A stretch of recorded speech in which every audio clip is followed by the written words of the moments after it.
सूरजपुर जिले में शिवनंदनपुर नगर पंचायत के हो रहे चुनाव के दरमियान कार्यकर्ताओं ने और वरिष्ठ कांग्रेसजनों ने प्रदेश अध्यक्ष जी के समक्ष ये जानकारी दी और शिकायत दर्ज कराई कि हमारे एक वरिष्ठ कार्यकर्ता के खिलाफ चुनाव प्रचार न वो कर पाए स्वतंत्र रूप से आर्म्स एक्ट के तहत एक फर्जी केस रजिस्टर करा दिया। उस पर प्रदेश अध्यक्ष जी ने संबंधित अधिकारियों से संपर्क किया और उनसे बोला कि अगर आपके पास तथ्य हैं, उन्होंने कोई गलत काम किया है तो आप कार्रवाई करिए, हमको उस बाबत फिर आगे कुछ नहीं कहना। पर अगर नहीं तो केवल किसी के कहने पे आप इतने गंभीर एक्ट के तहत, कानून के तहत आप केस दर्ज कर दोगे तो आदमी तो फिर चुनाव प्रचार में भाग ही नहीं ले पाए। उनके ऊपर तो गिरफ्तारी की तलवार फिर लटक जाएगी।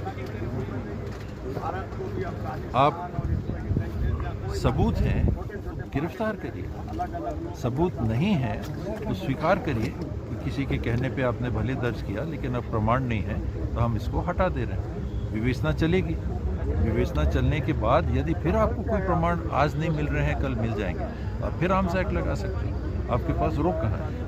आपने ना केवल आर्म्स एक्ट लगाया, यानी कि हथियार, अवैध हथियार किसी के पास है, उसकी बरामदगी नहीं हुई हथियार की, आपने आर्म्स एक्ट लगा दिया।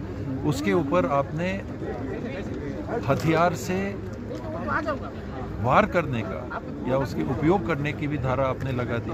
ना हथियार बरामद हुआ और ऊपर से आपने कह दिया कि उसके उपयोग की भी धारा हम लगा देते हैं। जब तक इसमें न्यायोचित कार्रवाई नहीं होगी, प्रजातंत्र में चुनाव की व्यवस्था कैसे चल सकती है? आप ईडी से प्रभावित करते हो चुनाव, सीबीआई से प्रभावित करते हो चुनाव, इनकम टैक्स डिपार्टमेंट के माध्यम से चुनाव प्रभावित करते हो दबाव बना के, आप इलेक्शन कमीशन के माध्यम से आप करते हो। और अब खुलेआम प्रशासन का उपयोग अगर इस तरह से दबाव के कारण होने लगेगा, फिर चुनाव कराने का मतलब क्या है? मनोनीत कर दीजिए अपने प्रतिनिधि। तो न केवल कार्यकर्ता की रक्षा, प्रजातांत्रिक व्यवस्था की रक्षा के लिए प्रदेश अध्यक्ष जी ने धरने का निर्णय लिया है और हम सब उनके साथ हैं। ये मामला कहाँ जाएगा? सब कोई पूछ रहे हैं कि अब क्या?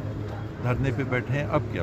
प्रशासन की तरफ से ना कोई आ रहे हैं, ना इसकी गंभीरता को समझ रहे हैं, ना हमारे गंभीर विचारों को वो सुनना चाहते हैं, उसके बारे में अपना पक्ष हमारा रख के अपनी बात रखना चाहते हैं। प्रशासन की तरफ से कोई पहल नहीं हो रही है, तो आखिर आप क्या करोगे? हिंसा का रास्ता हमारा नहीं है, शांतिपूर्ण प्रदर्शन हमारा रास्ता है। हम धरना दे रहे हैं, आप गंभीरता से नहीं ले रहे हैं, कोई प्रतिक्रिया नहीं, कोई मिलने तक नहीं आ रहा। प्रदेश के कांग्रेस के अध्यक्ष